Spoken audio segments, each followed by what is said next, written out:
Right after I broke my neck, the prognosis from the doctors was pretty grim. I was kind of informed from the beginning that this was going to be a marathon type of opportunity, not really a sprint where you might get some recovery that happens a little bit quicker, but it's going to be quite a long period before we know exactly, for example, if you'll be able to move your legs again, ever. I am blessed with a massive support network of family and friends, and luckily enough for me, I was definitely devastated from my injury, but I wasn't ever so distraught that I, wanted to give up or not try to walk, not try to move my arms. I knew from the beginning that if I had a positive approach and I kept my mind, as upbeat and optimistic and positive as possible, that the outcome was going to be a lot better than, dragging my feet through the mud and being, depressed and in a bad mood.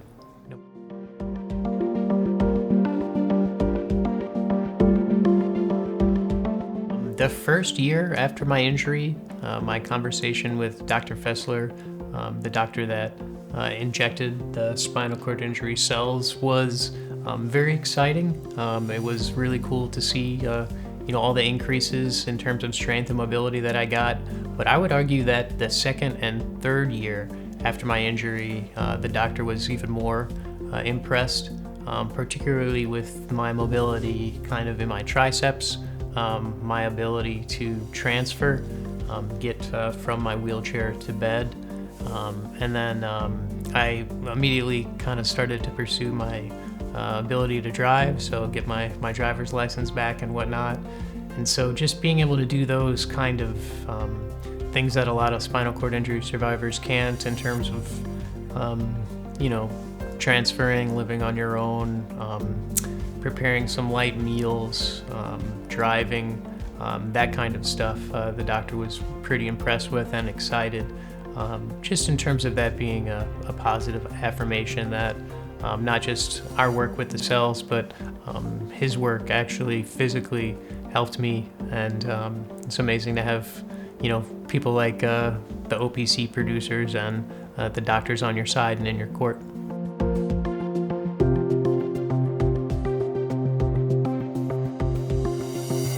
The tests that they do, they don't relate at all to daily living. It's not like a test of, you can feed yourself, check the box.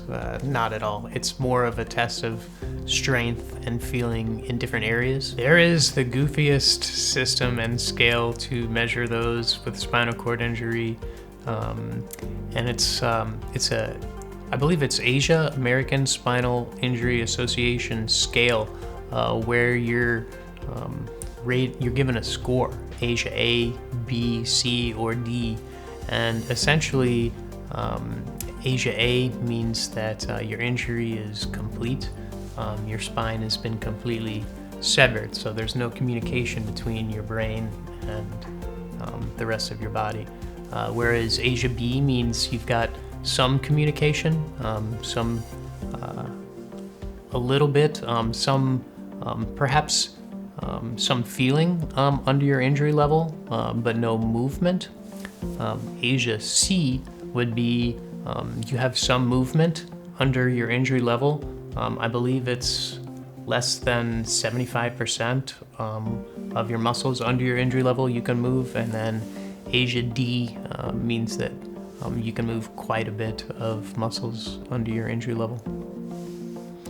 And so there's also a number of other tests that they give spinal cord injury survivors with a safety pin. They test approximately 75 points in your body, and they touch the dull side and the sharp side of the safety pin in a number of spots. They have you close your eyes, and they say, where am I touching you, and is it the dull side or the sharp side of the pin?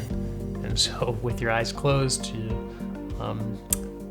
sometimes if it's like under your knees, it could be not necessarily a guessing game, but it's a very, very far off feeling of being able, the feeling under my injury level, for example, it's almost like I've got 10 coats of super glue on top of my feet and somebody is touching me with a feather. So it's a very distant feeling as compared to before my injury level. They also do a test with a Q-tip, where they break a Q-tip in half, and they use the wooden part of the Q-tip or the fuzzy soft side of the Q-tip, and I believe it's the same 80 or so different spots that they test on your body, and they say, am I touching you with the soft side of the Q-tip or the hard side of the Q-tip? So that's a sensory or a feeling test where you and each different month, after my injury, I would have more and more feeling up to, I'd say, the first 2 or 3 years. And then also they would have a number of different strength tests after your injury too. The doctor would ask you to make a fist and, pull in as much as you can, or push out as far as you can, or squeeze his hand as hard as you can. So in all of these tests, I did do better and better and better as more time progressed after my injury.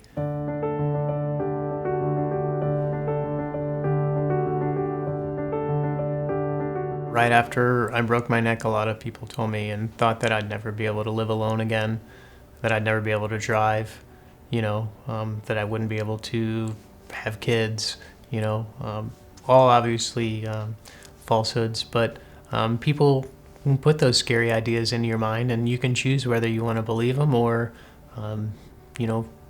be your best version of yourself. I started as an Asia A, C4, C5. I kind of present as my 4th vertebrae on the right, 5th vertebrae broken on the left, and my Asia score improved from an Asia A over to an Asia B because I've got a lot of feeling under my injury level that I didn't have right when I broke my neck. And I would attribute those directly to the spinal cord injury cells. I am still seeing gains today, but I'm still putting in work. I'm still on my rowing machine at least once a week. I've got a rickshaw, which is a machine to practice dips for a disabled person that help me work on transfers. I still ride horses once a week. I think a lot of one's recovery is the work that they put in. The gains that I saw in the first 2 years, I can attribute directly to the spinal cord injury cells versus I think the gains that I have now are more so from the work that I've put in. It only took me about 2.5 or 3 years to get my permit and get my license. It took another year or at least half a year before I was able to put on my own clothes and move my body out of bed. Approximately 80% of my body is paralyzed. I'm around 145 pounds, so I can probably move about 35 pounds of my body that's not paralyzed, and the rest is sort of a caboose and along for the ride. And so when you go to transfer 140 pounds and you can only move 35 of those pounds, it can be a challenge and you have to practice quite a bit. It took a little bit of time to get my training wheels off, but I would say my biggest accomplishment to date is not just living alone and driving, but being able to get myself dressed and out of bed, from my bed to my wheelchair independently.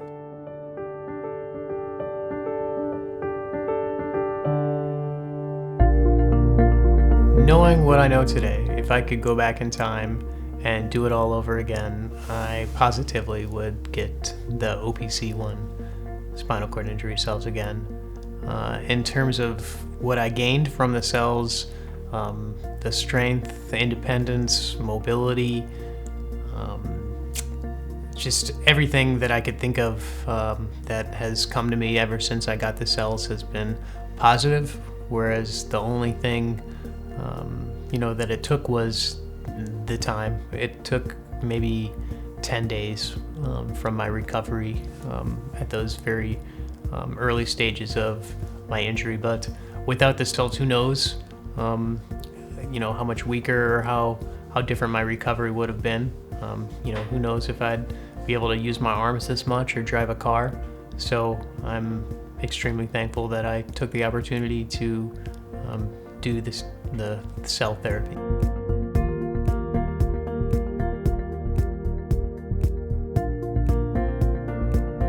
If I had to give somebody advice who had freshly sustained a spinal cord injury and they were considering their options in terms of cell therapies and whatnot, I would strongly encourage you to ask any possible question that you could think of, and I would tell you to go for it. I mean, that's what I did, and I don't see one single negative ramification. So if an opportunity is put in front of you, the ball's in your court. And so it's up to you to take the driver's seat and make the decision.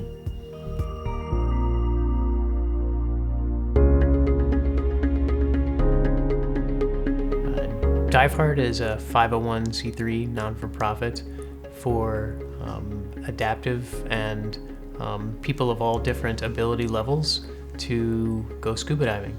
So it could mean somebody who might be visually impaired or mentally might have some kind of opportunity, or like me, have a physical challenge. DiveHeart just helps people get underwater and see the most beautiful things that you could ever imagine. Scuba diving is one of the most amazing things that I've ever done, spinal cord injury or not, and the DiveHeart community means so much to me. DiveHeart just helps me identify as not just a survivor, but as a diver. Helps me do things that I never thought I'd be able to do.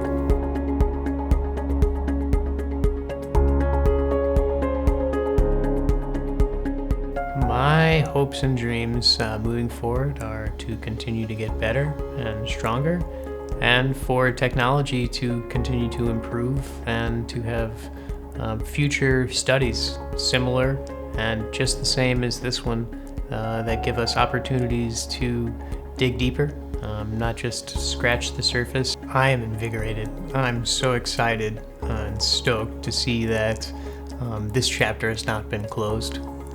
This book hasn't been closed, and we're still creating new opportunities for spinal cord injury survivors.